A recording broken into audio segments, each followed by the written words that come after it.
banda británica Doom en una discoteca de Santiago. Se desplomó una tribuna. Noticias. Atención Banfield, Almeida es pretendido por la Universidad de Chile. Uno de los principales equipos del fútbol trasandino se quedó sin director técnico y está interesado en contar con los servicios del actual entrenador del Taladro, que viene cumpliendo un buen papel. Noticias. Terrible lo del Inter. El Inter de Porto Alegre goleó 4-0 a la U de Chile en Santiago y la dejó afuera de la Libertadores. El equipo de D'Alessandro quedó primero en el grupo, pero todavía queda una fecha. Hasta aquí, lo más destacado en el país y en el mundo pasó por acá. Aire de noticias. Los teléfonos de AM 1010 Onda Latina son 4372-2841, 4372-3061.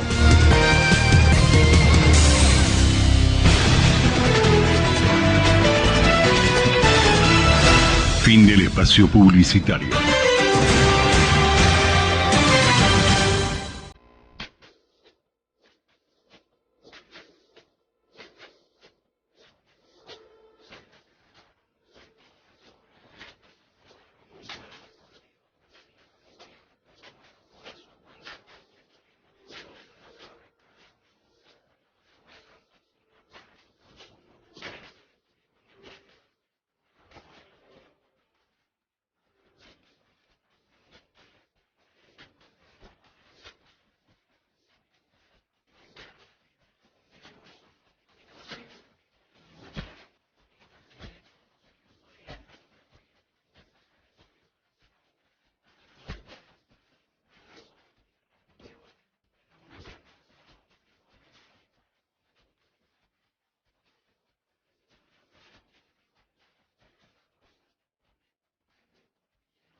Buenos días, aquí los guardianes del pueblo, para toda Latinoamérica, para toda la Argentina y para todos aquellos que nos quieran escuchar.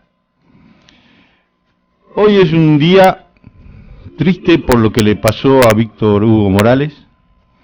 De acá nuestra solidaridad y nuestro apoyo a todo lo que él hizo en toda su histórica vida, porque hizo todo por la libertad de prensa, por la libertad de todos nosotros, por la mejor expresión, por el valor de las ideas y el valor del ser humano sobre todas las cosas.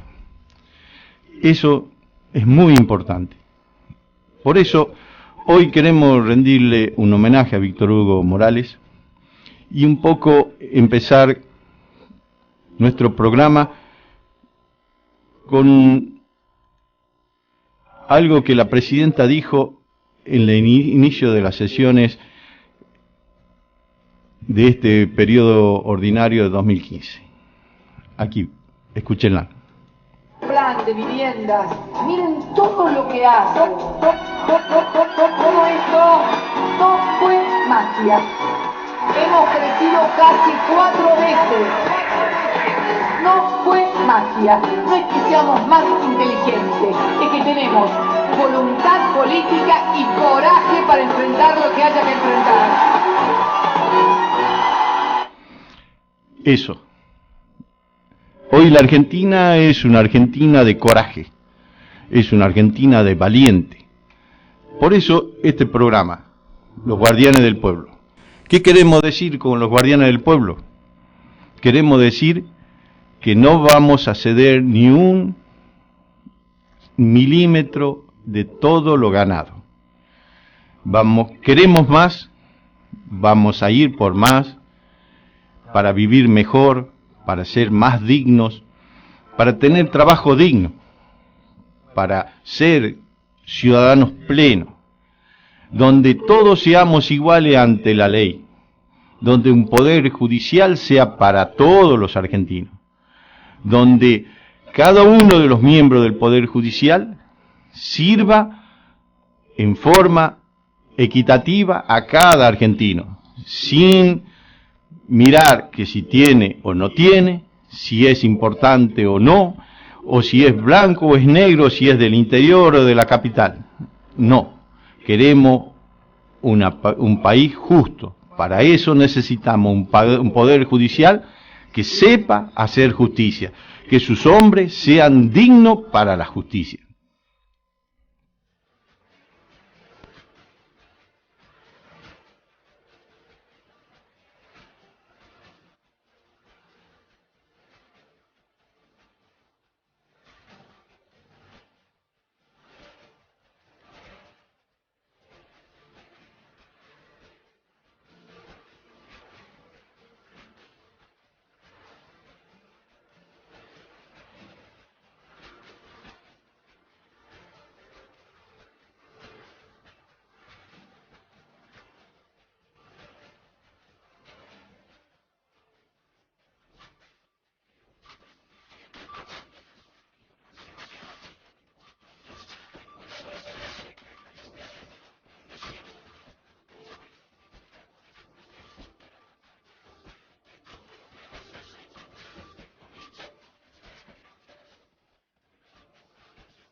Después de todo esto que hemos expresado, nuestro programa lo queremos hoy día centrar en lo que es la militancia.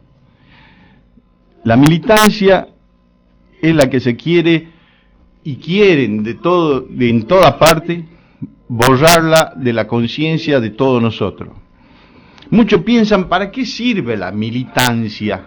Muchos piensan o dicen y nos quieren hacer pensar que ser militante de un partido político, ser militante de una idea, ser militante de una convicción es algo que nos lleva al fracaso, que nos lleva al compromiso sin sentido.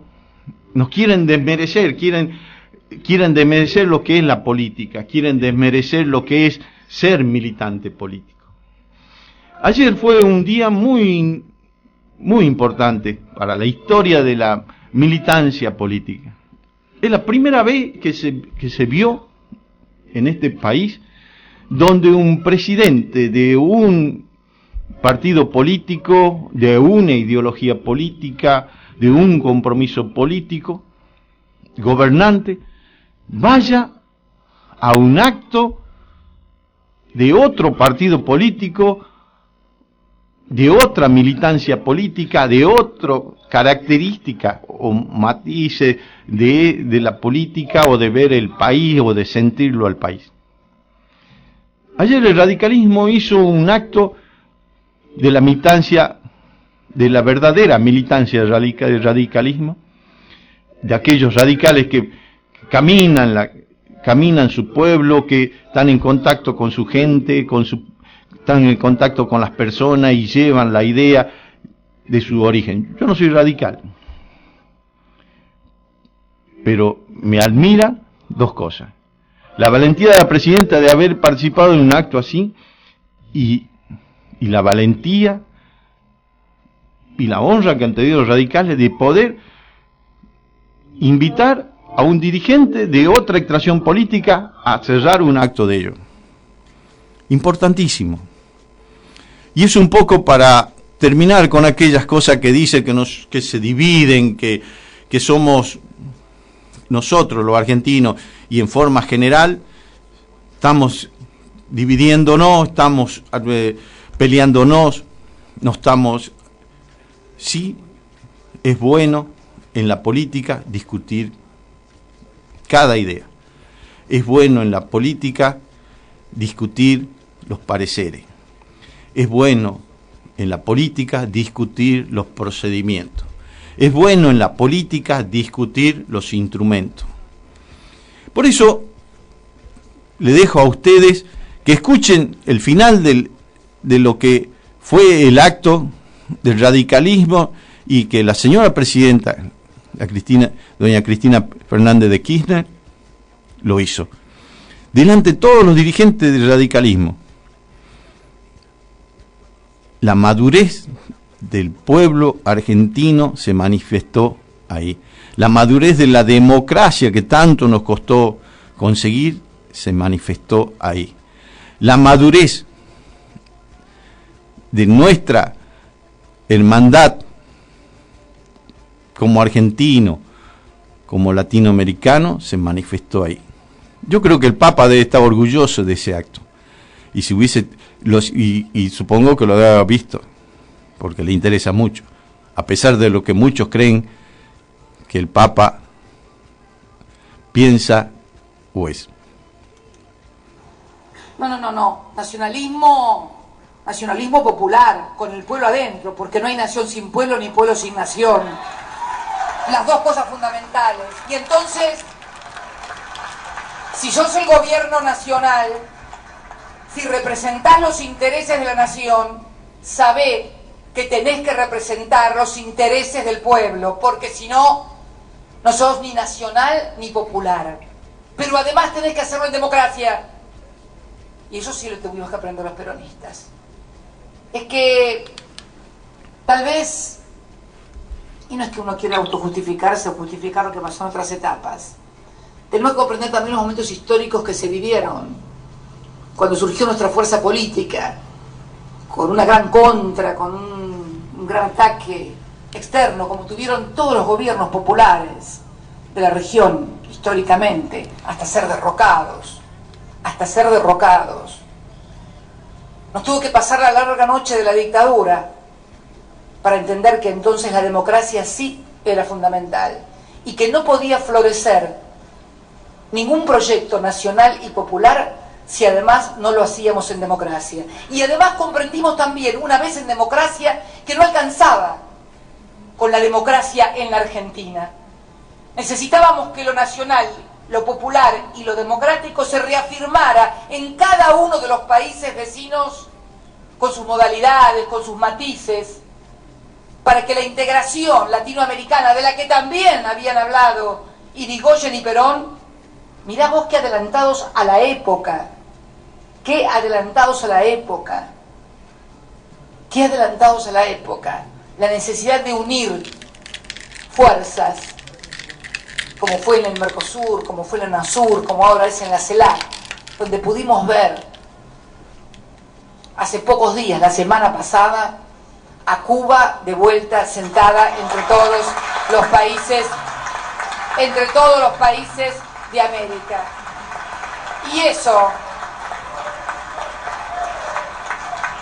eso fue un logro. Y eso fue un logro primero de la Cuba de Fidel, sí señor, primero de la Cuba de Fidel. Después del empecinamiento de los países de la UNASUR y de la CELAC para decir que no había nueva cumbre de las Américas si Cuba no estaba presente. También reconocer, en definitiva, ¿por qué no? Como lo hice al actual presidente, que tuvo el gesto de, ¿saben qué?, de aceptar la realidad y de reconocer que ahí estaba Cuba, después de 60 años de bloqueo, y toda Latinoamérica rodeándola para que pudiera estar. Y eso también es parte de la historia reciente. Cuando nos dicen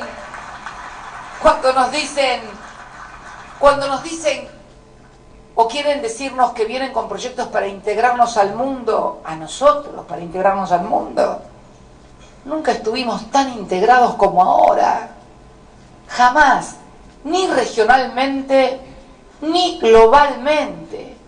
¿Cuándo tuvimos? Si hoy miramos este mapa global multipolar, con los gigantes surgidos en el sudeste asiático, con China, con Rusia, con la Federación Rusa, luego de la caída estrepitosa de la Unión Soviética. ¿Cuándo estuvimos tan integrados en el mundo como hoy, con las relaciones que estamos llevando a cabo?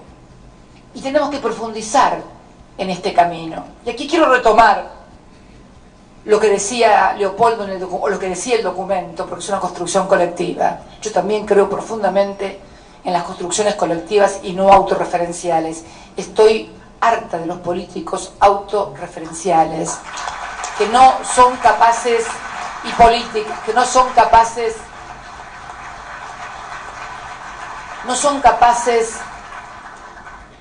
de reconocer los logros que se hacen, y entonces mantienen divisiones que son absolutamente artificiales, de estilo, de forma. No me refiero a las otras divisiones, a los que sí tienen claro lo que quieren y por eso no están acá.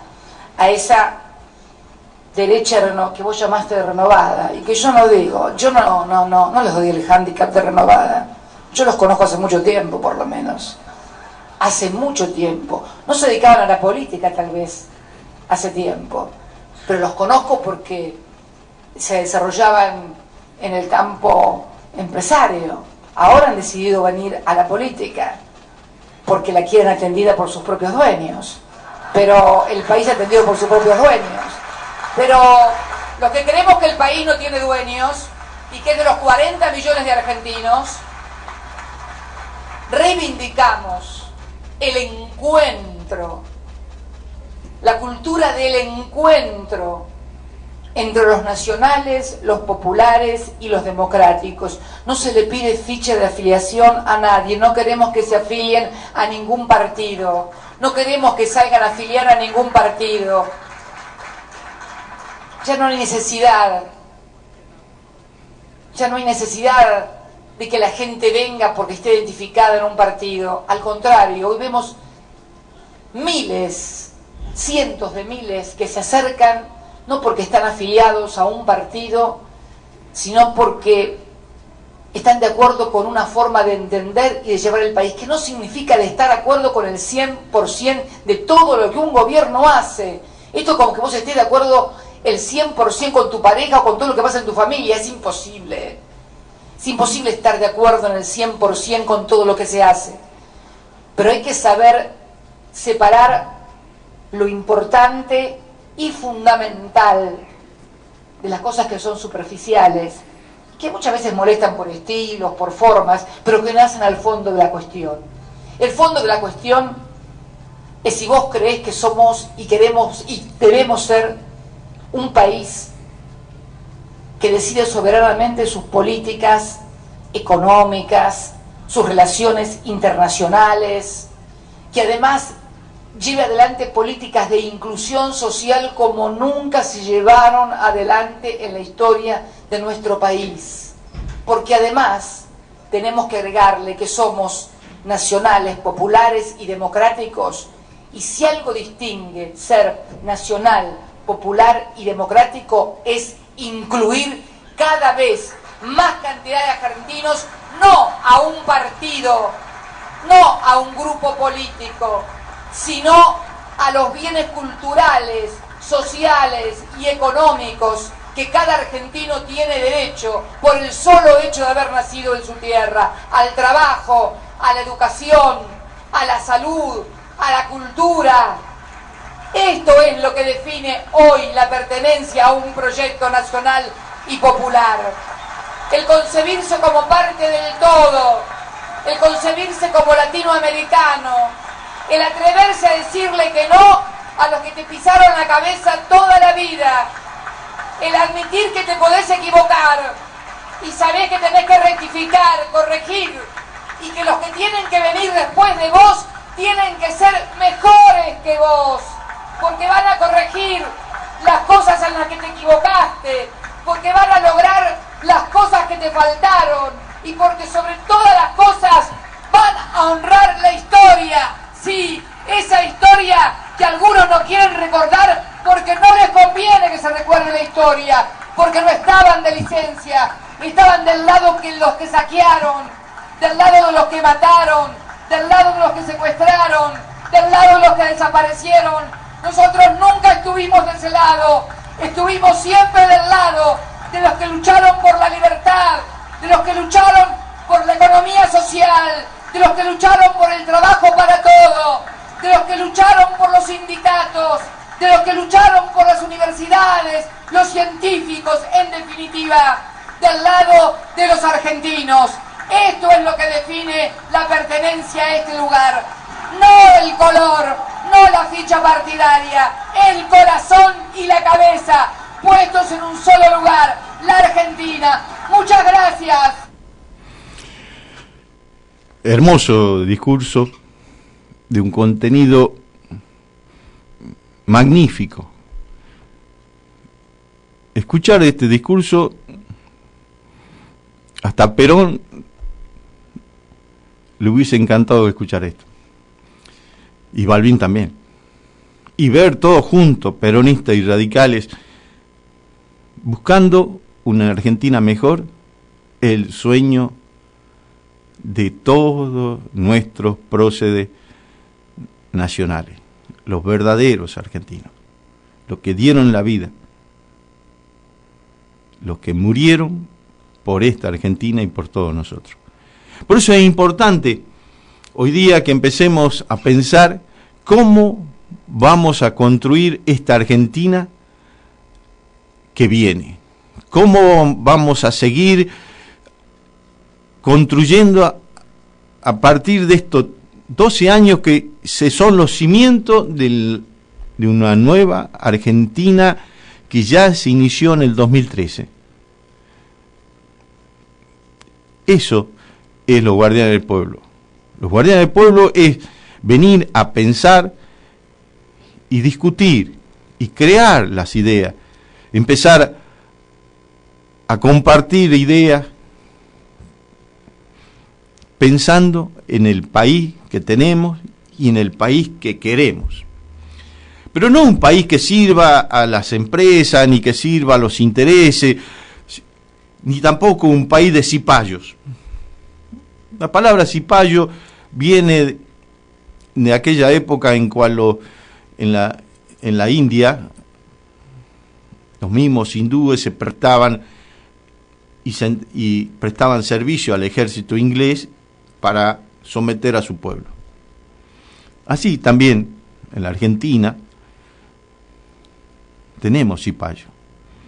Desde las colonias, desde la época de la colonia, durante toda la independencia y de 1853 hasta la fecha, en la cual la Argentina con su constitución se manifestó como una república y democrática, también los cipayos tuvieron. Por eso esa gran división que crearon ellos. Por eso es muy interesante pensar cómo podemos elegir presidentes que están al servicio de grandes grupos económicos concentrados que no quieren manejar la vida. Supongamos, el tema de Víctor Hugo Morales es un tema muy grave. El tema de los 10 muertos en aquel depósito de archivos de aquella empresa multinacional que quemó sus archivos para que no descubrieran lo que se habían robado. 10 bomberos muertos y nadie dice nada. ¿Y cuál es el común denominador de eso? El gobierno de la ciudad, Macri. Imagínense ustedes, este hombre, si desde un simple municipio, porque el gobierno de la ciudad de Buenos Aires será lo que quiera, será ciudad autónoma, pero es un simple municipio. Un simple intendente de una ciudad, porque intendentes son todos los que manejan las ciudades y los pueblos de todo el país, o sea, es homogéneo. Los gobernadores son los que manejan las provincias. La capital federal no es una provincia, es un territorio y es igual que un pueblo, igual que una ciudad. Es lo que es Córdoba, lo que es Santa Fe, la ciudad de Santa Fe, la ciudad de Salta, la ciudad de Jujuy, la ciudad de Río Gallego, o los pueblitos, es también un municipio. Y esto es un municipio. Se llamará ciudad autónoma, está bien. Pero un intendente que está al servicio de estos monopolios, que hacen y cortan una calle porque a ellos se les antoja, levantan un muro. Y el gobierno de la ciudad de Buenos Aires sale a defender no a los habitantes de la ciudad, sino a la empresa.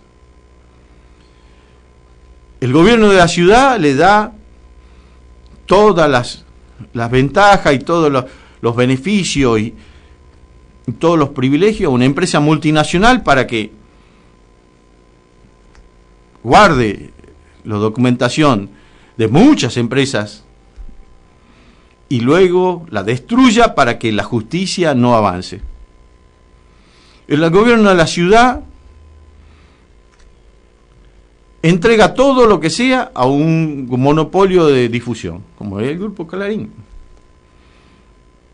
O entrega a otros grupos económicos todo lo que es el tema de residuos, el tema de los subtes, etcétera, etcétera. Entonces, cuando venga a la nación, ¿qué va a hacer?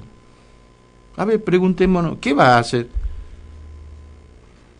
Y encima va a tener una justicia, un poder judicial al servicio, no del pueblo, no de los ciudadanos, sino de estos grupos. Porque hasta ahora el Poder Judicial no se manifestó en el tema de la fuga de dinero, que es robar también. Lo acusamos a todos los que están en la calle vendiendo sus cosas, a los manteros, a los vendedores ambulantes. Lo acusamos de que no pagan impuestos. Y estos son señores que se robaron semejante cantidad, miles de millones de dólares. La justicia no dice nada. Y con pruebas. En España acaban de meter ayer preso, lo pusieron preso a una persona que fue el máximo del Fondo Monetario Internacional. Fue el máximo de que manejaba la finanza en España. Y fue preso, con foto y todo. Acá no podemos poner preso a todo esto que se robaron. Y lo que se robaron en el 2001, tampoco. Y tenemos todas las pruebas. Y todavía estamos discutiendo si lo vamos a llamar, no lo vamos a llamar. Y si yo quiero, digo, no digo. Entonces, ¿qué país quiero que sea la Argentina a partir del 11 de diciembre del 2015? Es importante saberlo. Es importante reconocerlo. ¿Y cuánto podemos perder? todo lo que hemos ganado. No solo hemos ganado en la parte social, hemos ganado en lo que es el desarrollo científico, en lo que es el desarrollo económico. Hemos creado nuevas empresas, hemos creado nuevos sectores, hemos creado nuevos emprendedores. Hemos creado vamos gestando una nueva burguesía empresaria argentina nacional. Pero también hay una crítica acá a todos estos nuevos emprendedores. Le falta coraje todavía para salir a defender lo que ellos van ganando. Se allanan mucho y esperan que el gobierno sea el que le dé y el que le pelee. No, muchachos, también tienen que salir y hacerse cargo. También hay muchos sectores de los trabajadores que quieren a la vieja usanza de años atrás de golpear para negociar. No, así no es. Ya hemos cambiado, estamos en el 2015. No estamos en el 1900, estamos en el 2000. Y ya llevamos 15 años de este siglo XXI. Muchachos, tenemos que empezar a pensar con inteligencia. Tenemos que empezar a tomar conciencia que todos somos responsables de este país. Para no aburrirlo más, vamos con música.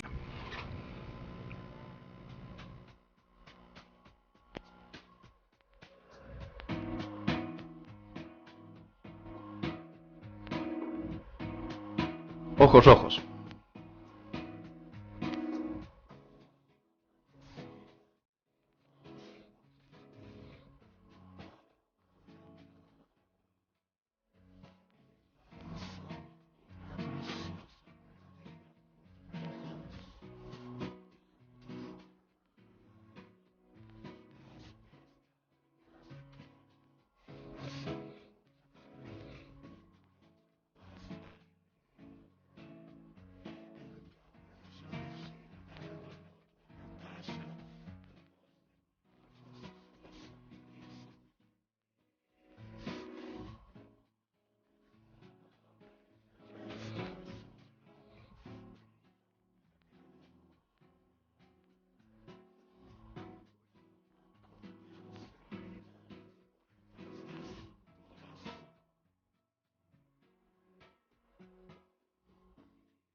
Aquí estamos, los guardianes del pueblo.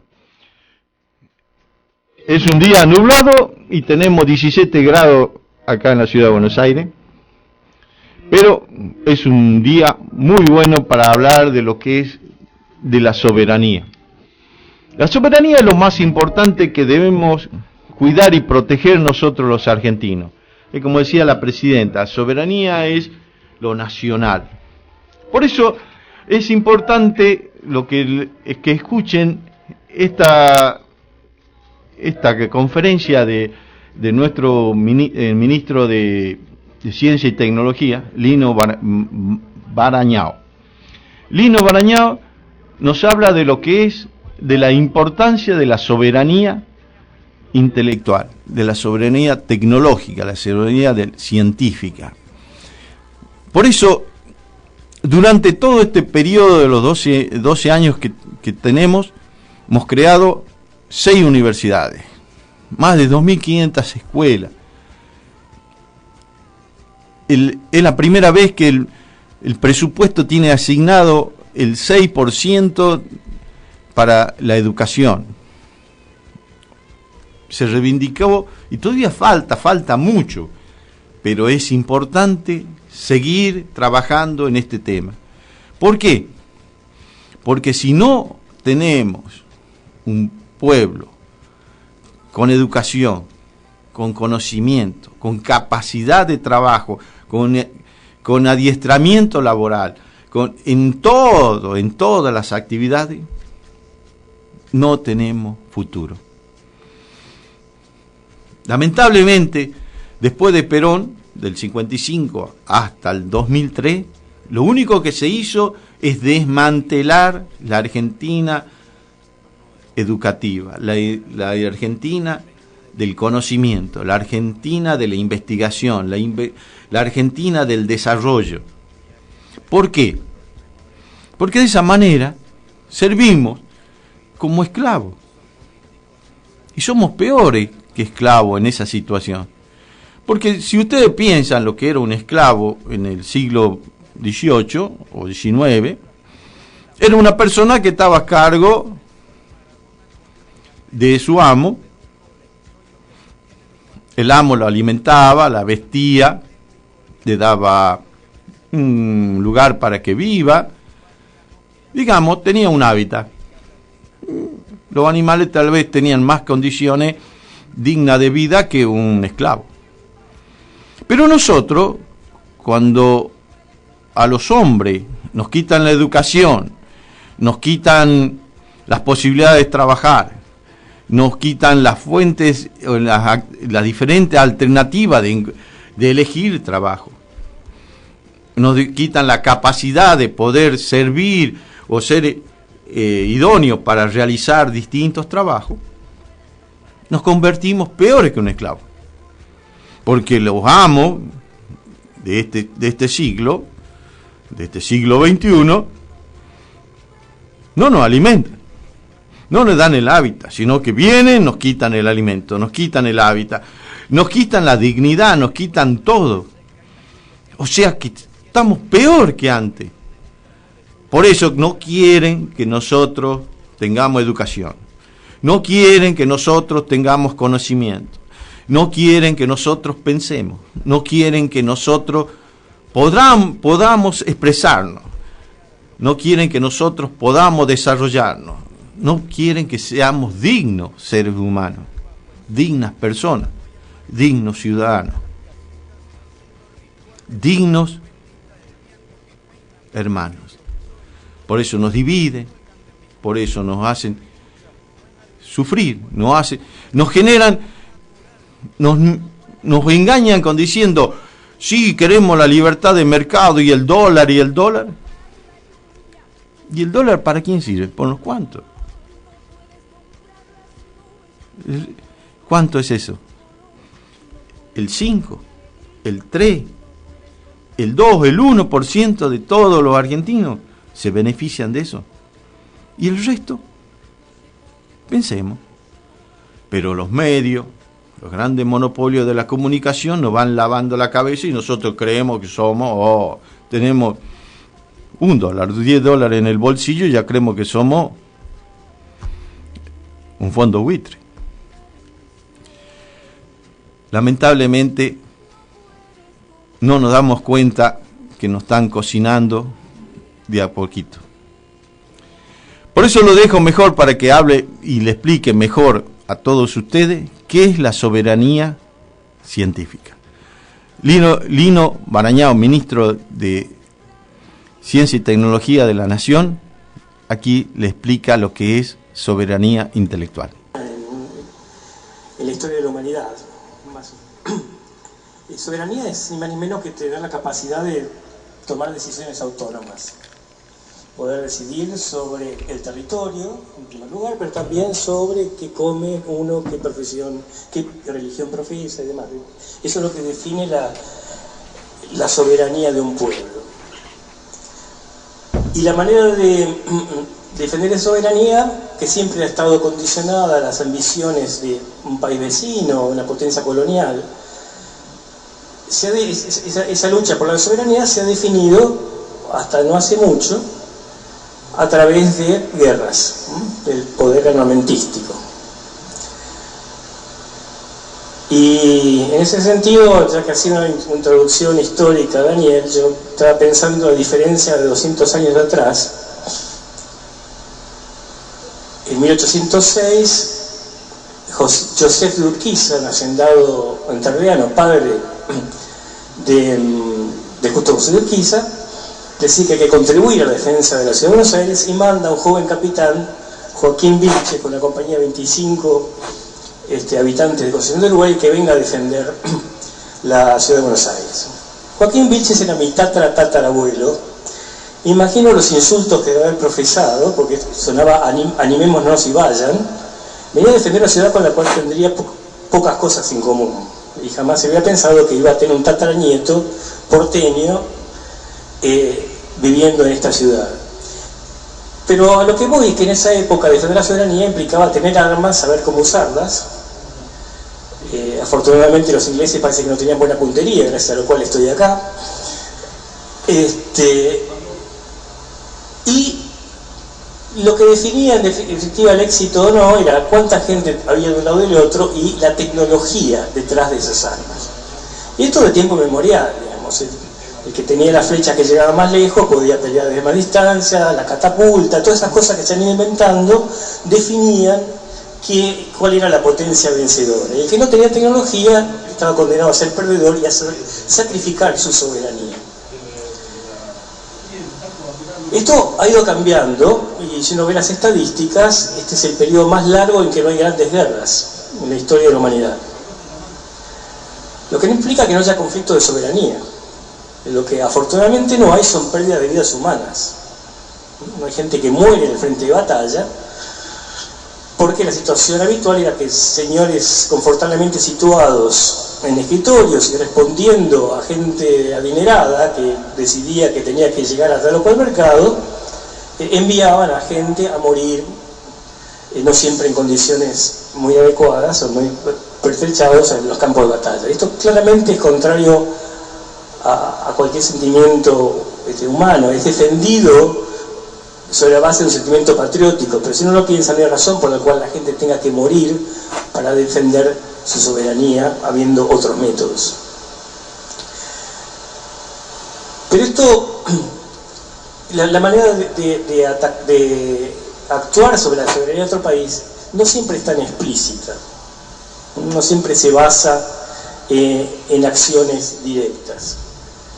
Decía que ahora los conflictos se dirimen de otra forma. Cuando Estados Unidos decide que es un riesgo que se purifique uranio en Irán, no bombardea a Irán y mata a millones de civiles.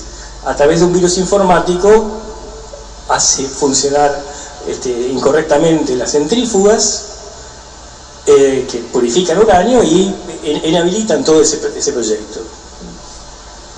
Y esto es un detalle que puede parecer curioso, pero es la norma. El mayor riesgo hoy está en la ciberseguridad.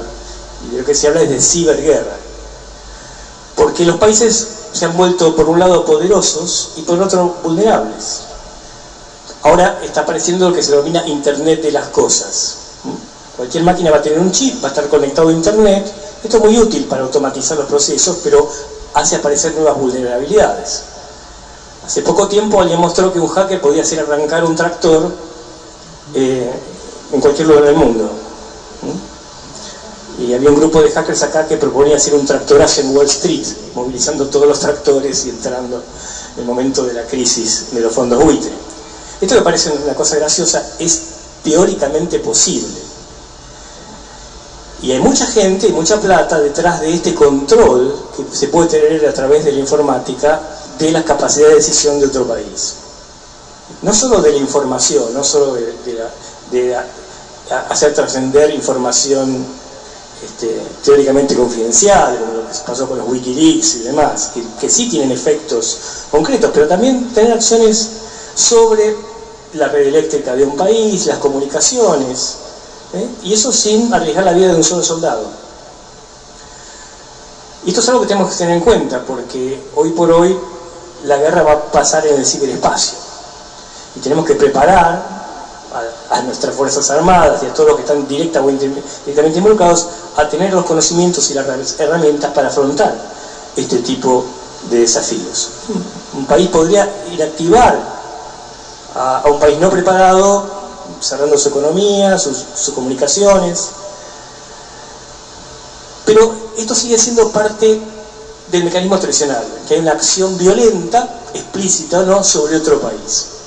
Pero decía que hay mecanismos más sutiles, porque se puede controlar otro país a través de herramientas económicas. Y entonces aparece otro tipo de vulnerabilidades. Y paradójicamente, la industria de defensa de Estados Unidos no solo le dio superioridad armamentística, sino que permitió desarrollar una cantidad de otras tecnologías que consolidaron su supremacía tecnológica y permitieron que sigan controlando mercados, vendiéndoles todo tipo de artefactos electrónicos y tecnología de última generación desarrollada a partir de una industria poderosa como es la del armamento. Por lo cual tiene un doble efecto. Si no conquistaban por la guerra, le conquistaban económicamente o le vendían armamento de calidad ligeramente inferior que les seguía asegurando la supremacía económica. Y acá aparece también el concepto de soberanía como capacidad de sobrevivir autónomamente. Me ha pasado de alguien que me decía que había una definición de la riqueza que dice que un individuo es tanto más rico cuanto más tiempo puede sobrevivir sin un ingreso, con lo que tiene en sus ahorros y demás. Rico es aquel que puede pasar meses o años sin un sueldo, sin que nadie dé nada. Si uno aplica eso a los países, también puede definir otro estándar de riqueza. Y podríamos decir que Argentina es mucho más rica que Arabia Saudita. ¿Cuánto tiempo puede vivir Arabia Saudita sin tener alimento? Del petróleo no se puede nutrir un ser humano. Argentina podría autoabastecerse durante muchísimo tiempo. Con lo cual nos consolida como un país rico en recursos. Y esto es bueno desde el punto de vista de sentir que tenemos esa capacidad, pero también nos agrega otra vulnerabilidad, porque sabemos lo que pasa cuando un país tiene recursos que a otro país le faltan. Cuando un país tiene mucho petróleo y alguien dice, no, el petróleo no lo necesitamos nosotros, se decide que es un país poco democrático, que hay que defender a 4 ciudadanos estadounidenses que están ahí secuestrados y se invade y se controla. Cuando el presidente del país más poderoso, por ahora, del planeta, dice la calidad de vida del pueblo americano no es negociable, es una amenaza vedada. ¿Qué quiere decir? Que yo no estoy dispuesto a que si me falta alimento otro país lo tenga y yo no lo pueda controlar, o yo tengo derecho a proveerme de la energía o de los minerales que existan porque mi función como presidente es garantizar el nivel de vida de mis ciudadanos. El primer ministro de China puede decir exactamente lo mismo. Este no es un tema menor porque nos aproximamos a un punto crítico en la historia de la humanidad. En el 2050 va a haber 2.000 millones más de personas. Esto es 2 veces la India. Para alimentar esa gente con los rindes actuales de la agricultura, necesitaríamos incrementar la superficie dedicada a la agricultura en un 70%. ¿Cuánto es eso? La superficie de Brasil.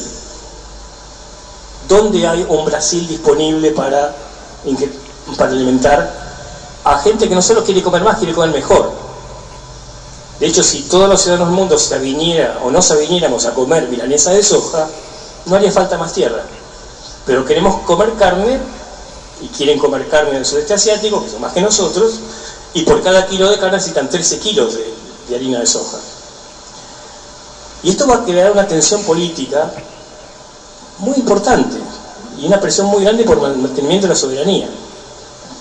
¿Cuán factible es que un país que es capaz de producir alimentos de calidad para 300 millones de personas y tiene solo 45, se pueda mantener soberano en ese contexto donde la seguridad alimentaria pase a ser un recurso crítico y un motivo de competencia política en los países que tienen mayor poder económico?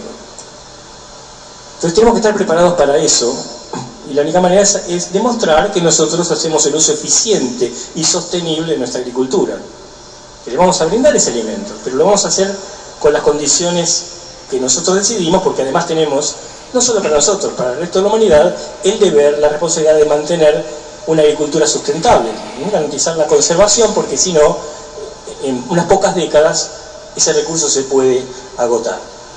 Lo mismo podemos decir de los recursos minerales, del agua, que va a ser más escasa que el petróleo en los próximos años, el agua potable.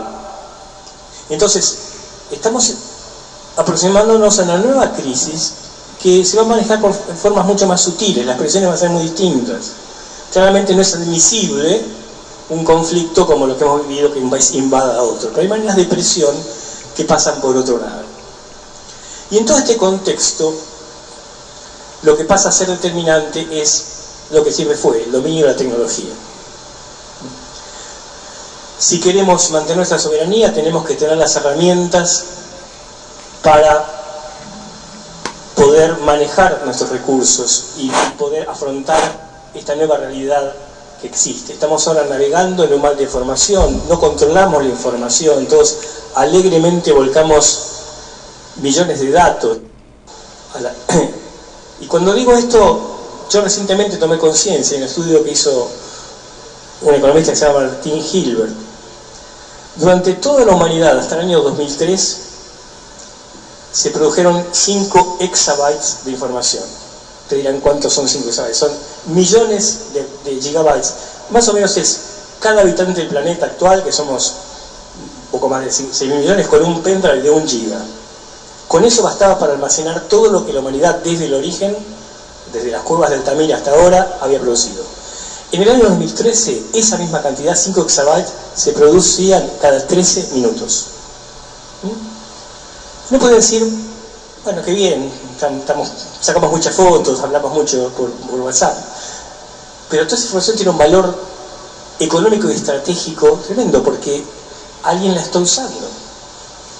Y sabiendo qué es lo que se transmite por las redes, se controla, directa o indirectamente, lo que la gente consume, lo que la gente va a consumir, qué está pensando de otro. Y tenemos que tener control de ese recurso. Tenemos que ser capaces de administrar nuestra propia información. No solo para nuestro uso personal, saber quién la usa y cuáles son las posibles consecuencias que tiene eso. Entonces hay una cantidad de recursos, algunos obvios como el alimentario, los recursos naturales, y otros no tan obvios como la información, que forman parte de nuestra soberanía, porque esa información nos pertenece. Tenemos que tener la posibilidad de decidir sobre quién accede o no a esa información. Entonces, no podemos ser consumidores inocentes de todo eso. Y en este contexto quiero dar como ejemplo algo que tiene que ver con un poco el tema de la charla de Daniel, el tema de nuestra soberanía en el Atlántico Sur. Porque hemos hecho, como Daniel relató, reclamos históricos sobre nuestros derechos sobre las Islas Malvinas. Sin embargo, paralelamente no hemos ejercido ningún derecho ni hemos asumido responsablemente el estudio y la defensa de los recursos del Atlántico Sur. Siempre hemos mirado hacia adentro, hacia la pampa, que era la que producía los recursos. Tenemos un mar vacío, donde había unas islas, con las cuales podíamos justificar nuestros derechos. Pero ante la comunidad internacional no es muy comprensible, porque cualquiera podría decir, con un cierto sentido común, bueno, ¿por qué no se ocupan de usar lo que hay ahí y después vemos? Sobre todo cuando uno ve las fotos nocturnas del Atlántico Sur, que ve una intensidad de luz superior a la ciudad de Buenos Aires, el conurbano, que son todos los barcos boteros que están sacando el calamar y exportando esos recursos. Miles de millones de dólares. Y no estamos haciendo nada con eso. La FAO hace poco hizo un informe que, aunque en forma no explícita, nos otorga 2 récords Guinness en la Argentina. Es el país con mayor potencial para la acuicultura sustentable en el litoral atlántico, 5.000 kilómetros cuadrados. Vamos con la tanda de la hora y después seguimos con esta interesante conferencia de nuestro ministro Lino Barañao.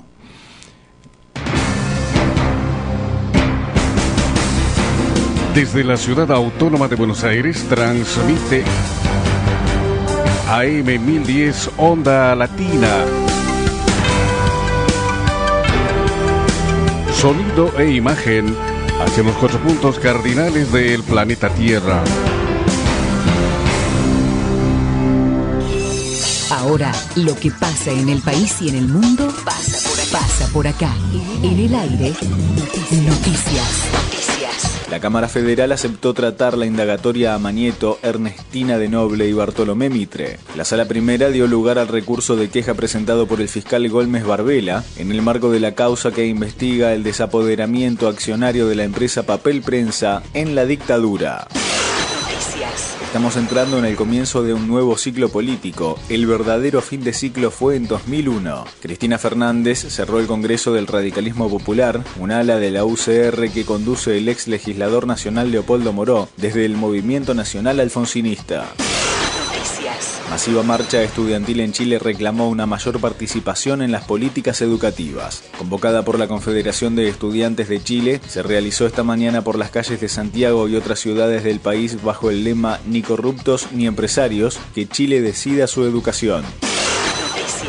Boca ganó el grupo con puntaje perfecto y va por River en octavos. El Xeneize le ganó 2-0 al conjunto chileno con goles de Marín y Caleri, ambos en la segunda etapa por la última fecha del grupo 5 del certamen continental. Ahora se cruzará con River en octavos.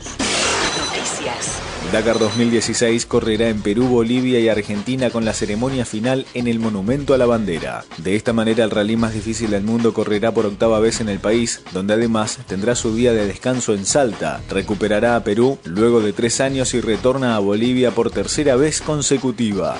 Hasta aquí, lo más destacado en el país y en el mundo pasó por acá. Aire de noticias. Espacio publicitario.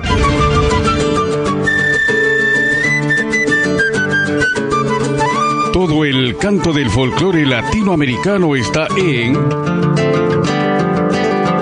AM 1010 Onda Latina.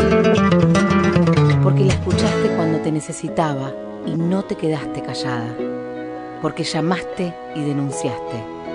Porque llamaste y pediste ayuda. Porque te animaste y dijiste basta. Todos somos parte de la solución. Línea 144. Contención, información y asesoramiento para la prevención de la violencia de género.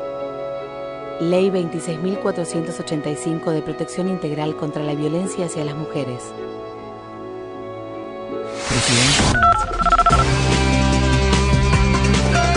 Los teléfonos de AM 1010 Onda Latina son 4372-2841, 4372-3061.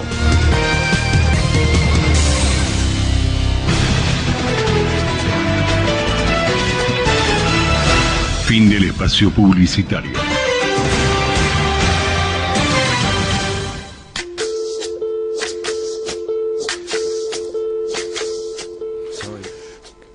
Continuamos escuchando esto de Lino Barañao.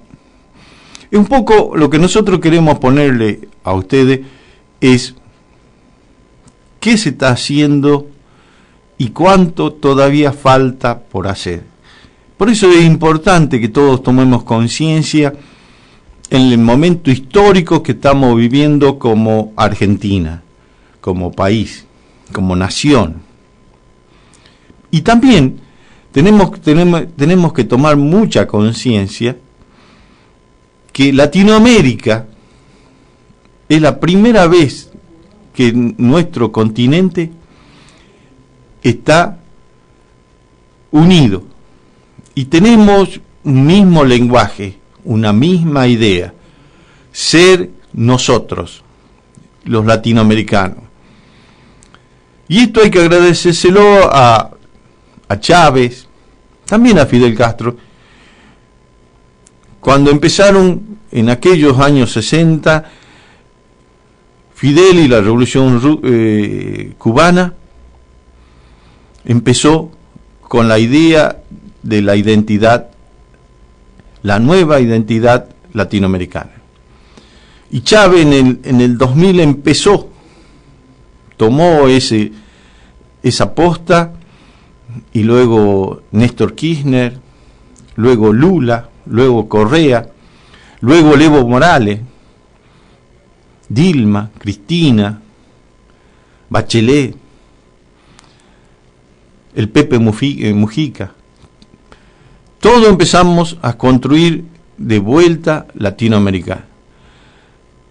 Ese viejo sueño de Bolívar y San Martín, de Güemes, de muchos próceres argentinos, uruguayos, bolivianos, venezolanos, brasileros, que empezaron a unificarnos y a darnos esa identidad, volver a esa identidad que nunca tendríamos que haber abandonado. Por eso le invito y le pido que presten atención a lo que se está diciendo. Es muy importante para nosotros y para los que van a venir, para nuestros hijos, para nuestros nietos, para nuestros bisnietos. Hoy día estamos consolidando estas bases en las que debemos seguir construyendo nuestro país y nuestra Latinoamérica. Y nosotros mismos, como seres humanos, como personas, como familia, como seres vivos y activos en este mundo que nos toca vivir. Sigamos con Lin. Unas islas respecto a las cuales podíamos justificar nuestros derechos. Pero ante la comunidad internacional no es muy comprensible. Porque cualquiera podría decir, con un cierto sentido común, bueno, ¿por qué no se ocupan de usar lo que hay ahí y después vemos? Sobre todo cuando uno ve las fotos nocturnas del Atlántico Sur, que ve una intensidad de luz superior a la ciudad de Buenos Aires, el conurbano, que son todos los barcos poteros que están sacando el calamar y exportando esos recursos. Miles de millones de dólares. Y no estamos haciendo nada con eso. La FAO hace poco hizo un informe que, aunque en forma no explícita, nos otorga 2 récords Guinness en la Argentina. Es el país con mayor potencial para la acuicultura sustentable en el litoral atlántico, 5.000 kilómetros cuadrados, y el país que menos ha hecho por explotar la acuicultura. En el contexto que les mencionaba anteriormente, la falta de proteína animal y demás, alguien va a decir, bueno, si ustedes no son capaces de explotar ese recurso, bueno, déjenos que sigamos pescando, déjenos que nos explotemos nosotros. Porque la gente tiene hambre. Entonces, sobre esa base, y lo mismo podemos decir sobre los recursos de combustibles fósiles, recursos minerales que están en nuestra plataforma continental, bueno, los hemos dejado ahí esperando que en algún momento se nos despertara interés. Por eso hace unos años empezamos a encarar una iniciativa, que es la iniciativa Pampa Sur, que es empezar a mirar al Atlántico Sur. ¿Para qué? Para primero, ver qué hay. Hay que hacer un relevamiento de la biodiversidad, de los recursos, un trabajo de perspectiva científica, y mostrar que estamos ahí. Mostrar que, así como los ingleses duplican o triplican su dotación militar, nosotros vamos a poner barcos científicos estudiando el Atlántico Sur. Y vamos a producir publicaciones y vamos a invitar, de hecho lo estamos haciendo, tenemos colaboraciones con 5 países que quieren colaborar en esto, no por interés filantrópico o científico. Se sabe ahora que lo que pasa en el Atlántico Sur repercute en el Atlántico Norte. Esto tiene que ver con el cambio climático, que va a afectar globalmente a la humanidad. Tiene que ver también con justamente poder hacer una perspectiva de cuántos recursos hay y quién los va a usar. Y esto que parece que es una cosa puramente científica, inocente, a los ojos avisados no lo es. Curiosamente, el año pasado, por primera vez, el gobierno de Malvinas invita a investigadores de Brasil, Uruguay, de toda Latinoamérica, para iniciar un proyecto científico en Malvinas. Curiosamente, lo ha hecho ahora, y de hecho ha habido manifestaciones obvias cuando presentamos el proyecto. El representante del Reino Unido manifestó su protesta por esta iniciativa porque creía que había intenciones aviesas. De hecho, tenemos para este proyecto una buena relación con Estados Unidos por el tema de ciencia oceánica, por eso que decía, porque a ellos también les interesa lo que pasa acá y lo ven como un proyecto académico y apoyado, y también por vías extraoficiales nos hemos enterado que le dijeron a la delegación de Corea, que vino después, bueno, por este proyecto tuvimos por primera vez un problema con el Reino Unido. Esto muestra hasta qué punto hoy el conocimiento empieza a ser un factor fundamental, donde la diplomacia científica empieza a tener cada vez más relevancia. Pero esto nos ubica en otra posición. Nos estamos diciendo, nosotros ejercemos nuestra soberanía sobre el Atlántico Sur, sobre el mar argentino, invitamos a otros países a colaborar en esta tarea científica. Tenemos interés de Australia, Nueva Zelanda, incluso países aliados tradicionales de Inglaterra, como Suecia, quieren colaborar en este proyecto y han pedido al Ministerio de Ciencia de Suecia colaborar. Perdón, estoy hablando de Noruega, de colaborar en este proyecto. Y es una batalla que de alguna forma estamos ganando en ese nivel. Y nos pone en otra posición como país que seriamente ejerce su soberanía, y en este contexto el reclamo de Malvinas tiene otra validez. Y lo interesante es que esta iniciativa, además de ser original en cuanto a su objetivo de estudio, es la primera iniciativa interministerial. Creo que somos 7 ministerios que estamos participando. De hecho, el factor limitante era lograr que todos los ministros firmaran, y eso lo hice en una reunión de Casa de Gobierno. Para un acto estaban todos y ahí lo pudimos firmar. Pero esto es así porque hay una clara conciencia de que todos tenemos de alguna manera una obligación en esto. Las Fuerzas Armadas obviamente van a tripular el primer buque que se compra luego de 30 años, el primer buque uso civil, que es el buque alemán que se llamaba Sone, que ahora se va a llamar Austral. La prefectura tiene otro barco que estamos adquiriendo, está trabajando Cancillería, digamos, hay un comité en que estamos trabajando todos los ministerios, de hecho está siendo coordinado por el Gabinete Científico Tecnológico, y de alguna forma permite recuperar esa mística de la soberanía nacional en esta zona que hemos históricamente relegado. Así que yo creo que estamos viviendo un momento histórico en términos de nuestra toma de conciencia respecto de qué es lo que implica la soberanía, de que no es un tema exclusivo de la defensa, sino que hoy la defensa nos involucra a todos, ¿no?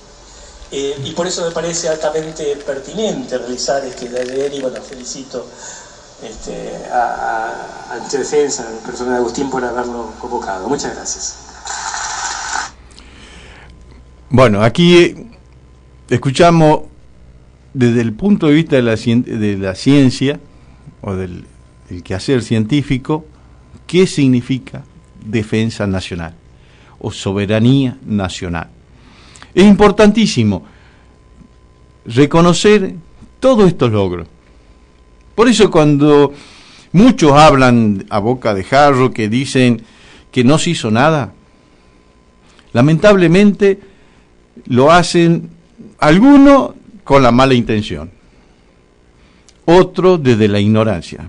¿Por qué desde la ignorancia? Porque los medios de comunicación masivos que tenemos nosotros en la Argentina no manifiestan todos estos logros. ¿Por qué? Porque no les conviene, no a ellos, sino a sus patrones, que son los que están afuera. Esos son los cipayos que yo le explicaba hace ratos. Y lamentablemente muchos dirigentes o que se dicen dirigentes políticos sirven como cipayos. Por eso es el gran ataque a la militancia. ¿Cuál es la ventaja de no ser un militante? Yo vengo y busco un cómico, un actor, alguien, un futbolista, lo que sea, alguien que sí el público, la gente lo reconoce. Y tiene una buena imagen porque es un buen tipo, porque hace bien lo que como actor o como futbolista se expresa y en ese ámbito está. Y entonces tiene una buena medición en las encuestas, pero nunca gobernó. Ni tiene tampoco un compromiso ideológico ni un compromiso social con nadie. Es simplemente lo que hacen estos grupos concentrados de poder, que son dueños también del dinero, son dueños de la economía, no solo de este país, sino de muchos países, y que aquí tienen sus sucursales y sus lacayos, sus cipayos, contratan. Es como sacar un aviso: busco gobernador para Santa Fe, busco intendente para la ciudad de Buenos Aires, busco... Y bueno, hacen una selección de personal y lo contratan. Y en parte de su trabajo es venderse públicamente, aprenderse un libreto y nada más. ¿Qué compromiso tiene? Ninguno. Salvo, es un empleado más. Es un trabajador de un grupo económico como cualquiera. En cambio, un dirigente social, un dirigente político, un militante social, un militante político, empezó desde su juventud o algunos antes o después a participar, a comprometerse, a tomar conciencia de la realidad, a armar su idea, a propagar su idea y a comprometerse con las ideas de un conjunto de personas.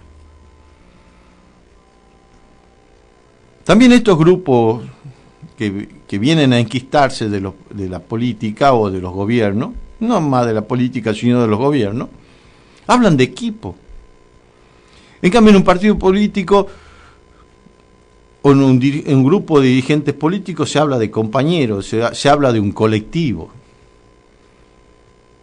Vienen y se busca las personas que tienen el mayor compromiso con esa idea que beneficia a todos los argentinos y que busca el bienestar de todos los argentinos. En cambio, el otro viene con un equipo que viene a gerenciar los negocios de un sector económico. o de un grupo concentrado económico, o de un grupo de poder.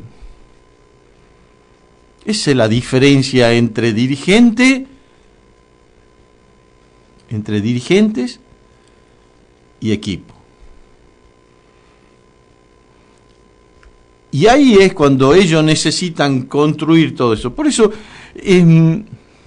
si Macri no hubiese sido presidente de Boca, no hubiese llegado nunca a ser intendente de la ciudad de Buenos Aires.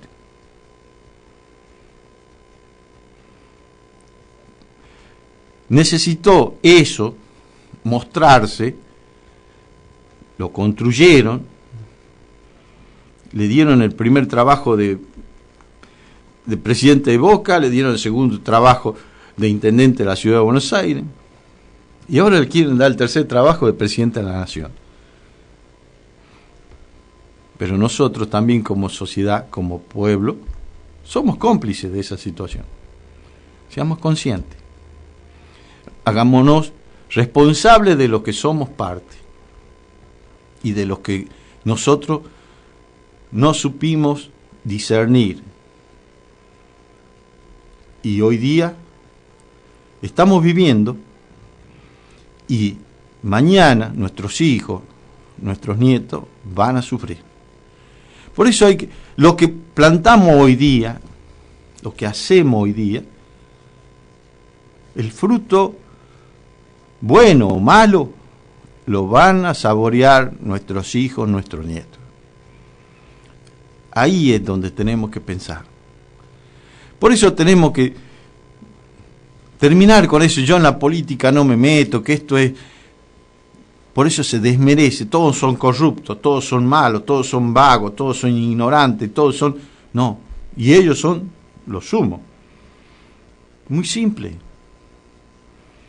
Porque es la única manera que ellos pueden llegar a apoderarse de un país. Es como dijo la presidenta. Ahora quieren, como tienen problemas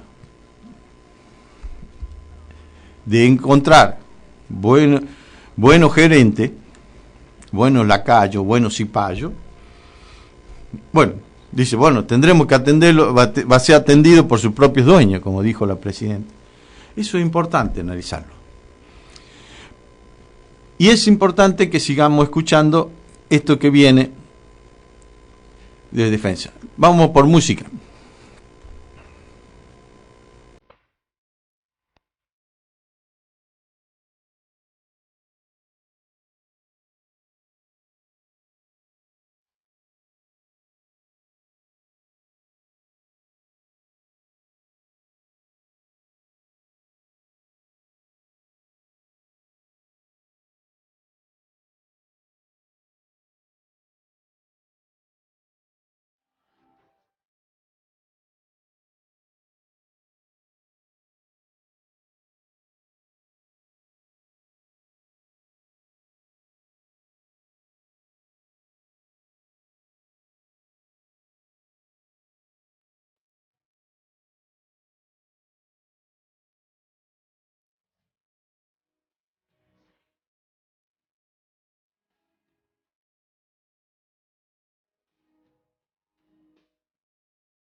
son las 11:26 acá en Buenos Aires. En Caracas son las 9:56 y en Roma son las 16:26. Un saludo a nuestro Papa Francisco. Y acá vamos a seguir hablando del tema de soberanía. El ministro de Defensa, el ingeniero Agustín Rossi, es una persona a quien yo admiro por toda la defensa que hizo, y es el que logró, conduciendo un bloque unificado, compacto, y como nunca tuvo en la historia de la Cámara de Diputados de la Nación, cuando era jefe de bloque del Frente de la Victoria. Defendió temas muy importantes, YPF, la nueva Carta Orgánica del Banco Central. Conseguimos un montón de derechos, fuimos reivindicados en muchas cosas perdidas que habíamos perdido durante los años anteriores. Es importante lo que hizo Agustín Rossi y es digno de reconocimiento por su lealtad al gobierno nacional de Néstor y de Cristina, por su lealtad con la gente, con las personas, con el pueblo argentino, lealtad con sus propias ideas, con su identidad política.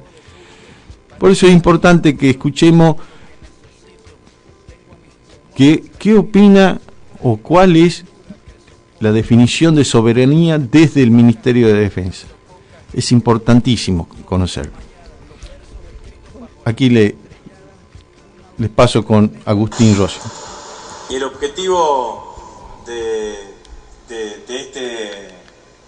esta charla, de este encuentro, era fundamentalmente tratar de darle una vuelta a una palabra de tantos conceptos positivos como la soberanía, ¿no? Está hecho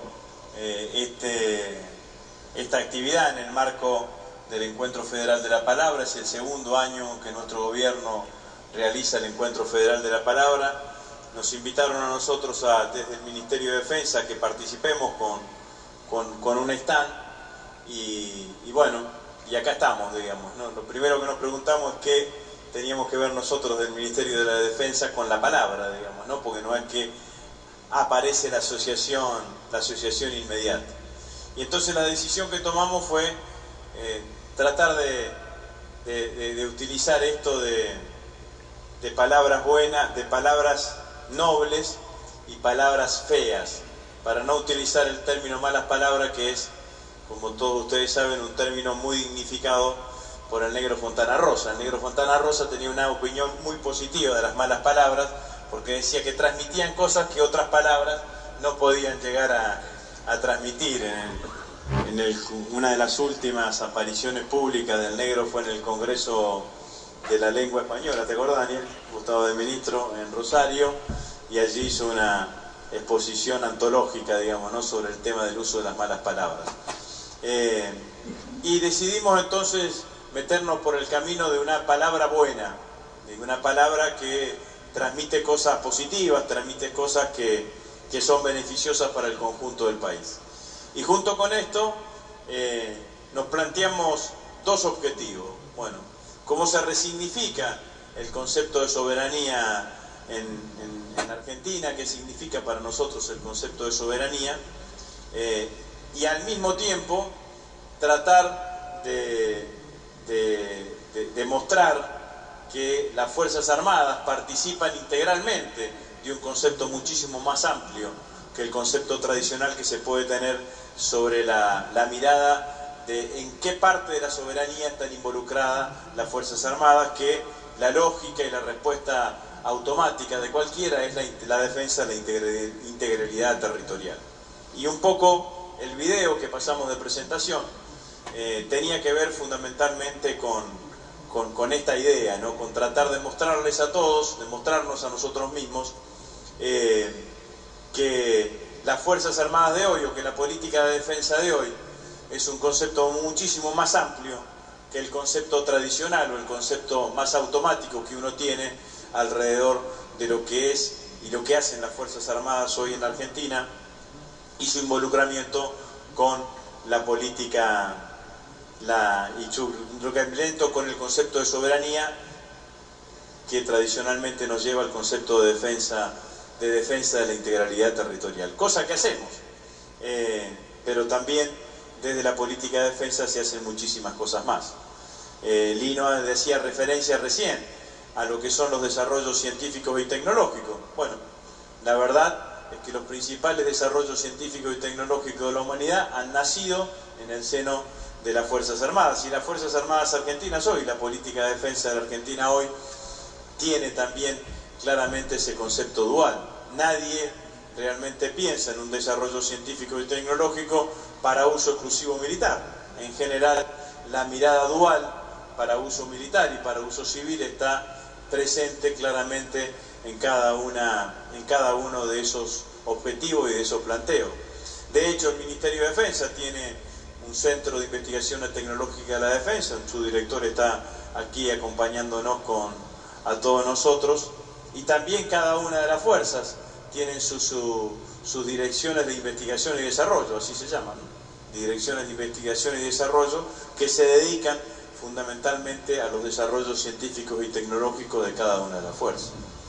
Hace un par de años, porque no hace 2 años todavía que soy ministro de Defensa, pero desde que asumí como ministro de Defensa, uno de los nuevos desafíos que se nos apareció claramente y que sin duda es un desafío no solamente para nosotros, sino todos los países de Latinoamérica están detrás de esto, es ver cómo damos respuesta a un fenómeno nuevo, que es el fenómeno de la ciberseguridad y específicamente hacia el interior de las Fuerzas Armadas y hacia el interior nuestro, cómo hacemos para ir en búsqueda de diseños de sistemas de comunicación con niveles de seguridad que seguramente durarán ese nivel de seguridad óptimo, no más de 10 minutos hasta que venga un hacker y te lo vuelva a romper y que vos sigas detrás de ese búsqueda de ese nuevo sistema de seguridad. Pero ciertamente a partir fundamentalmente de todo lo que sucedió con Brasil,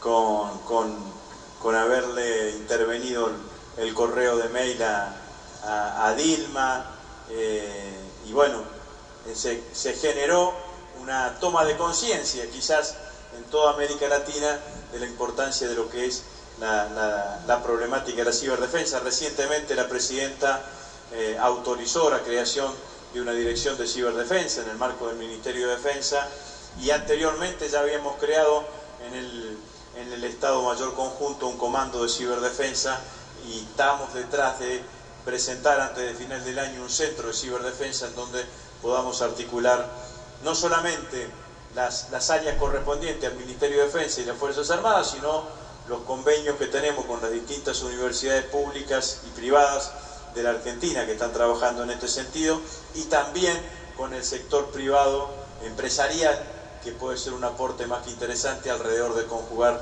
una capacidad de esas características. Cuando hablaba recién de la intervención del correo de mail de la presidenta Dilma Rousseff, digo también que el otro correo que había intervenido era el de Petrobras, el del presidente de Petrobras, y eso nos asocia claramente o nos liga claramente a esto que tanto Daniel o Lino hablaron, que es el tema de los recursos naturales, que es otro de los desafíos que nosotros nos hemos planteado como política de defensa. ¿Cómo hacemos que la Agencia de Defensa participe o tenga en el marco de su diseño o en el marco de sus capacidades adquirir la defensa de los recursos naturales en nuestro país? En nuestro país siempre pensamos a nuestro país integrado con América Latina, digamos, ¿no? Sobre todo con América del Sur. Recién para ponerle algunos números o algunas cifras a lo que decía Lino recién, del 100% del agua que hay en el mundo, solamente el 3% es apta para consumo humano y el 27% está en América del Sur. Y es renovable entre un 20 y un 25% anualmente por el régimen de lluvia que tiene América del Sur. Más o menos lo mismo sucede con los recursos hidrocarburíferos. El 26-27% de lo que consume el mundo se produce en América del Sur, y América del Sur consume solamente el 10 o el 11%. Tenemos el 27% de la superficie cultivable del mundo, y somos depositarios de la reserva de algunos minerales estratégicos, como en el caso del litio, que entre Bolivia, Argentina y Chile tienen más del 95% de la reserva. Bueno, está claro que si uno analiza y ve un continente que tiene abundancia de recursos naturales y por el otro lado un mundo que demanda esos recursos naturales, no hay que ser demasiado genio para ver que estratégicamente alrededor de eso hay una línea de tensión, y que esperemos que nunca tengamos que usar las agencias de defensa para defender nuestros recursos naturales. Y obviamente que no estoy plantando ni la militarización de los yacimientos ni nada que se le parezca, pero sí pensar en esa situación geoestratégicamente posible de tensión que pudiese existir en el futuro, sobre todo cuando toda América del Sur solamente representa el 12% de la población mundial. Entonces ese es un escenario que también vincula a la defensa con la defensa de los recursos naturales.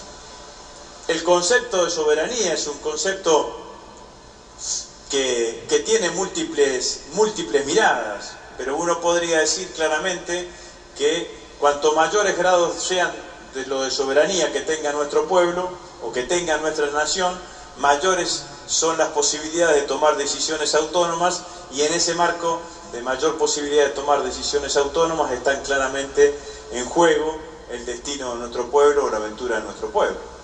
La Argentina está detrás de la búsqueda de su soberanía energética.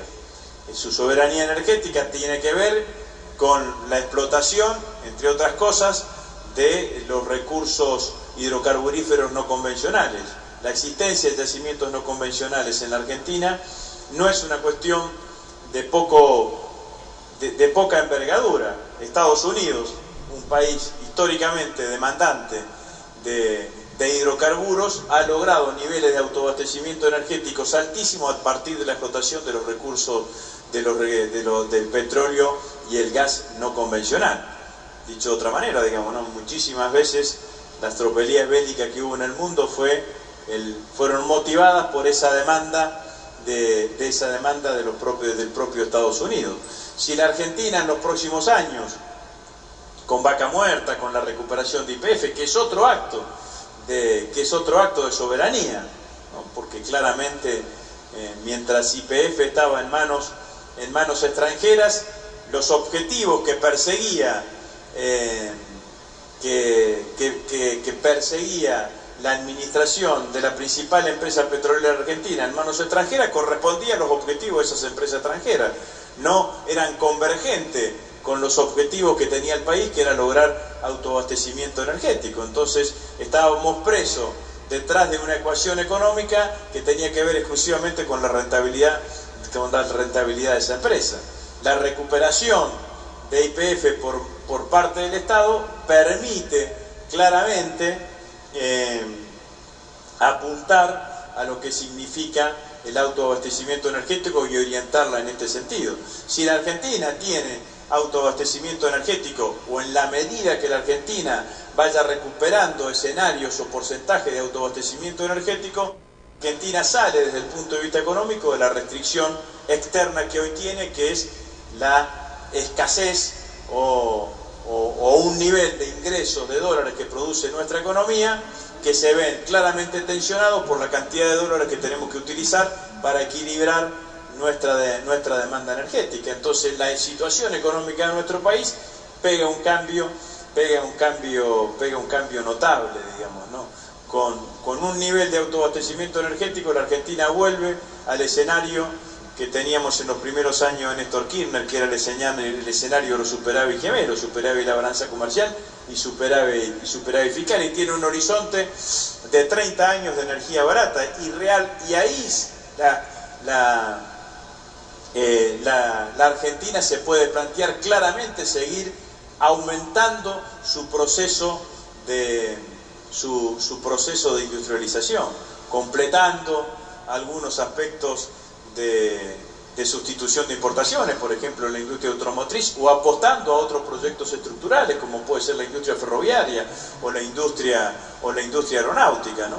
Nosotros estamos en un proceso de recuperación de nuestros ferrocarriles, hay que acompañar ese proceso de recuperación con un apuntalamiento de la industria ferroviaria. Ahí mostrábamos en el video que nosotros en la fábrica militar de Río Terceros estamos fabricando vagones para el Belgrano Cargas, pero esa industria puede ser una industria fuertemente traccionadora del Producto Bruto en la Argentina, sin ninguna duda.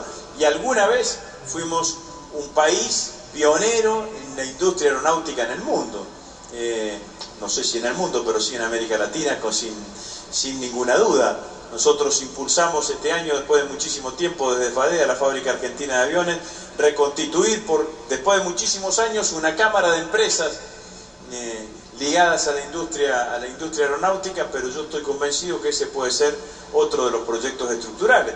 Digo, la Argentina tiene proyectos estructurales, el proyecto hidrocarburífero es un proyecto estructural.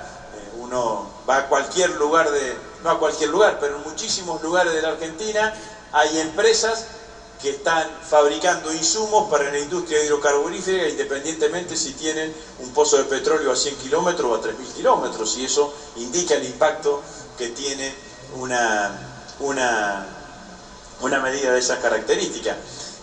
También un proceso de industrialización te da un proceso de mayor autonomía, porque te pone en una mayor independencia de lo que puede ser el precio internacional de los commodities, sobre todo nuestro principal commodity, que es la cuestión de la soja, digamos, ¿no?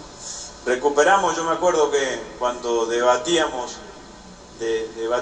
lo de YPF en el Congreso, yo utilicé un concepto que me lo había enseñado Lino Barañao, digamos, ¿no? YPF no solamente era importante para nosotros para orientar su producción detrás de la búsqueda del autoabastecimiento energético, sino es importante porque YPF en manos de Repsol, siendo la principal empresa privada argentina, no ponía un peso en investigación más desarrollo. Y es mentira que el Estado se pueda hacer cargo del proceso de investigación y desarrollo en el mundo. Me acuerdo que vos me enseñaste que Motorola e IBM, dos multinacionales, tienen presupuestado en investigación y más desarrollo más que la suma de la totalidad de los presupuestos en ciencia y tecnología de todos los países de la UNASUR. Entonces también allí hay un desafío que yo creo que tiene muchísimo que ver con la soberanía, y ya es un desafío de tipo conceptual, si se quiere, en la Argentina. Nosotros siempre le reclamamos a nuestros investigadores que nuestros investigadores en algún momento, todo eso que se investiga tiene que tener un punto de vinculación con la economía real. Tiene que haber una transferencia de conocimiento entre el que investiga y la economía real. Ahora, también tenemos que tener alguna vez un sector privado empresarial que entienda que con un determinado nivel de desarrollo de su empresa, una parte de su rentabilidad también la tiene que invertir en investigación y más desarrollo, porque es la única forma, en definitiva, en el tiempo, de salir de esta restricción externa, porque la única forma de acercarse o acortar la brecha tecnológica que tenemos con los países centrales es con desarrollo científico y tecnológico propio. Si seguimos importando desarrollo científico y tecnológico propio, no solamente no achicamos la brecha tecnológica, sino que aumentamos los niveles de dependencia. Y en el ámbito de la defensa es casi una problemática de subsistencia, porque la realidad es que los desarrollos científicos y tecnológicos en materia de defensa cada vez son más inaccesibles en términos de precio a los que nosotros podamos llegar. Entonces vale más invertir detrás de producir un desarrollo científico y tecnológico propio, con la posibilidad que ese desarrollo científico y tecnológico propio te acorte esa brecha tecnológica que tenés con los países centrales. La Argentina hizo experiencias en este sentido. La experiencia de los radares, de poder fabricar radares de defensa en la Argentina, radares comerciales o civiles en la Argentina, como los RSMA, los segundos, y los RPA, los primeros, nos permite a nosotros ser propietarios de la tecnología radar en nuestro país. Muchísimos de los países de la región no lo tienen. Y eso nos da un nivel de autonomía enorme. Siempre cuento una anécdota de los ecuatorianos, digamos, ¿no? Que compraron radares chinos, digamos, ¿no? No lo pudieron hacer andar ni los chinos ni los ecuatorianos a los radares, digamos, ¿no? Y esto es así porque, bueno, todos sabemos, y la gente de la Fuerza Aérea me ha comentado a mí, que este tipo de desarrollo se pagan 3 veces. Se pagan cuando los compras, se pagan con el mantenimiento y se pagan cuando le haces la media vida. Bueno, nosotros, a partir de tener el mantenimiento y la media vida en nuestro propio país, el ahorro que uno termina realizando a partir de esto es enorme desde el punto de vista económico, y no tiene valor en dimensión económica lo que significan los desarrollos científicos y tecnológicos, propios. Bueno, pero para eso tuvo que haber una decisión y el mantenimiento de esta decisión estratégica.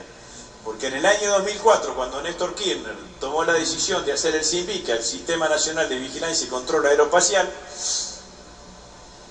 muchos le decían la variante ansiolítica, digamos, ¿no? Porque se genera, como siempre, la presión mediática: no tenemos radares, hay que comprar los radares. Entonces siempre hay alguno que aparece con la carpetita a decir: acá están los radares para comprar, digamos, ¿no? Y esa es la versión que uno sale del paso inmediatamente, si suele salir del paso, pero no resuelve en el fondo del problema, digamos, ¿no? Obviamente que no significa que está todo resuelto. Nosotros tenemos una empresa que es INVAP, que desarrolla científica y tecnológicamente el radar y lo produce. Alguna vez tenemos que tener una línea de producción independiente de quien hace el desarrollo científico y tecnológico. Bueno, eso es lo que vamos a intentar con este nuevo convenio que firmamos con INVAP alrededor de los UAV, en donde INVAP va a hacer los prototipos de los clase 2 y los clase 3, pero la fabricación de los clase 2 y clase 3 lo vamos a hacer en la fábrica argentina de aviones, pero me parece que eso es un paso adelante. Ahora, hubo que tener una decisión política y esperar una X cantidad de años a tener resultados. Lo mismo con el ARSAT. La ley de creación del ARSAT la aprobamos en el año 2006. Del año 2006 al año 2014 pasaron 8 años. E invertimos en esos 8 años en total 270 millones de dólares, pero bueno, los últimos 90 millones de dólares fueron los que nos cobraron la base del lanzamiento, pero anteriormente esa fue la inversión. ¿Se imaginan ustedes que esa inversión no resiste ninguna lógica de análisis comercial? Cualquiera que tiene una mirada neoliberal de esa empresa, bueno, seguramente al segundo año la cerraría porque hubiese sido inversión, más inversión, más inversión, sin ningún tipo de resultado. Bueno, la posibilidad de decisiones de estas características exigen también de un marco conceptual que nos permita avanzar en un determinado sentido y en una determinada dirección, y que propicie la toma de determinadas decisiones políticas, digamos, ¿no? No hay posibilidad de contextualizar este concepto de soberanía que nosotros estamos transmitiendo acá, independientemente de un proyecto de país que tenemos. Si el proyecto de país es un proyecto de país chico, bueno, seguramente la cuestión sería absolutamente distinto. En materia de defensa nosotros lo hemos vivido con claridad. En la década del 90, una de las primeras cosas que vi cuando llegué al Ministerio de Defensa fue que en la década del 90, en el año 91, cuando se firma el decreto de las privatizaciones, se pone sujeto a privatización a 25 empresas que dependían del Ministerio de Defensa. Entre ellas todas las fábricas militares, los astilleros, algunas importantes como Somisa y Altos Hornos A. Pero en realidad muchas se terminaron privatizando a precio vil, pero se terminaron privatizando. Otras directamente se terminaron cerrando, se terminaron vaciando. Era la idea de que había que achicar el Estado por sobre todas las cosas, también mezclado en una teoría militar, digamos, ¿no? Porque había teóricos militares que decían que el mayor poder que tenía el ejército y las Fuerzas Armadas en la Argentina eran los dueños de fabricaciones militares. Entonces, en el proceso de debilitar a las Fuerzas Armadas había que quitarle y privatizar esas empresas. Y la verdad es lo que se logró, o no se logró, pero se diseñaba unas Fuerzas Armadas desvinculada de las cosas más nobles que pueden tener, o de una de las tantas cosas nobles que puede tener una política de defensa, que es la industria para la defensa. Ningún país del mundo creció sin industria para la defensa. Esto es así. Y la industria para la defensa tiene la ventaja de ser una industria noble. Una industria noble porque genera empleo genuino, porque participa en los procesos de sustitución de importaciones. Lo que nosotros hacemos en general en materia de industria para la defensa, si no lo hacemos nosotros, no es que hay otra empresa privada en la Argentina que lo hace, sino hay que importarlo directamente, o hay que mandar a los aviones a reparar afuera, o a los astilleros a hacer buques afuera. Y como participa en el proceso de sustitución de importaciones, mejora claramente también nuestra balanza comercial. Pero la industria para la defensa también es un hecho de soberanía sobre el cual uno se puede sostener y uno puede imaginar este proceso de soberanía. A nadie se le puede escapar, después de todo lo que hemos dicho, tanto Daniel como Lino como yo, que hay una piramidal o un hecho primario que cualquier país que quiera ser soberano tiene que tener, que es soberanía económica. Si no tenemos niveles de soberanía económica o grados de soberanía económica, es muy difícil poder planificar todas estas cosas de las cuales hemos hablado cada uno de nosotros. En Argentina hoy está, y se hizo una experiencia del tronador cuando se lanzó. No hay nadie que decir ese tipo. ¿No? Bueno, la experiencia del tronador, que es un lanzador, la Argentina en algún momento, ese proyecto que existía, que era el proyecto Cóndor, fue negociado por parte de un gobierno democrático por condiciones del Fondo Monetario Internacional. Entonces los niveles de soberanía económica tienen que ver con la posibilidad de tener distintas posibilidades de desarrollo económico. Lo decía Lino, y es una cosa que dice siempre la presidenta, uno no sabe si tener petróleo es bueno o malo, digamos, ¿no? Porque por las motivaciones que eso genera. Y también lo ha dicho la presidenta, y yo lo repito porque me parece que es exactamente así.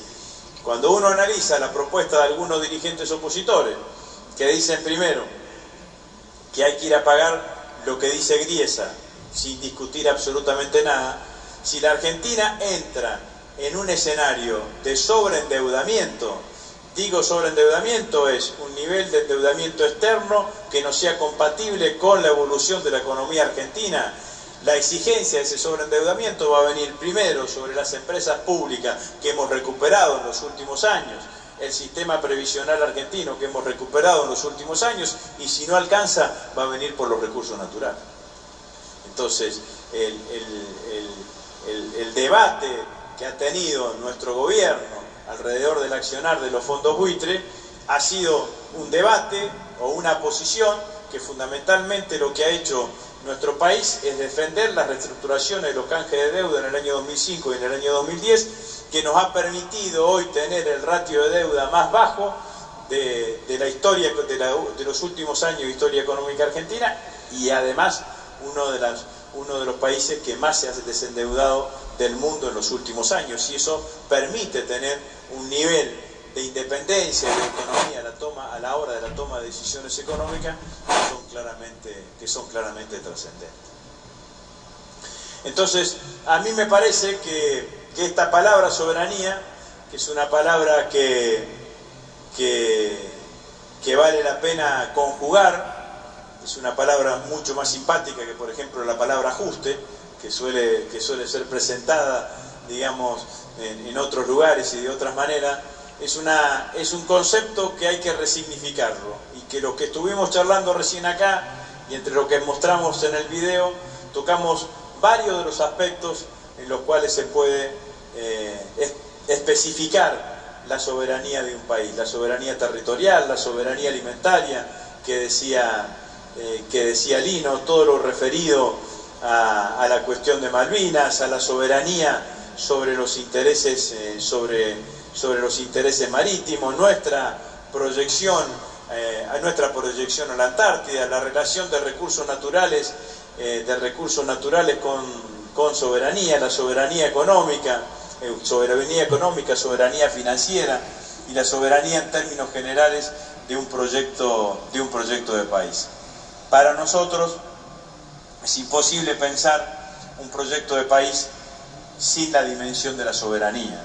Y yo creo que la verdad que el desafío de los próximos años de la Argentina es seguir continuando en la construcción de más soberanía. Muchísimas gracias. Así es, más soberanía, más independencia, más Argentina. Llegamos al final de nuestro programa. Gracias a Dios lo pudimos hacer y espero que le haya sido de mucha utilidad. Quisimos poner en el aire muchas cosas que en otros lugares o de otra forma no lo podrían haber escuchado. Le agradezco a todos aquellos que nos escucharon, le agradezco a todos aquellos que estuvieron participando de este programa, y también le mando un saludo a todos mis compañeros que hoy día, por causa de la tormenta que hemos tenido, no han podido estar, a Beto, a Santillán, a Carrizo, a todos, y le doy gracias a Dios por haber llegado a este punto, y le pido que lo bendiga a todos, y bendiga a nuestro país y a nuestro continente latinoamericano, y bendiga a nuestro Papa. Que Dios nos bendiga y que cuide a nuestra presidenta. Hasta el viernes que viene, compañero.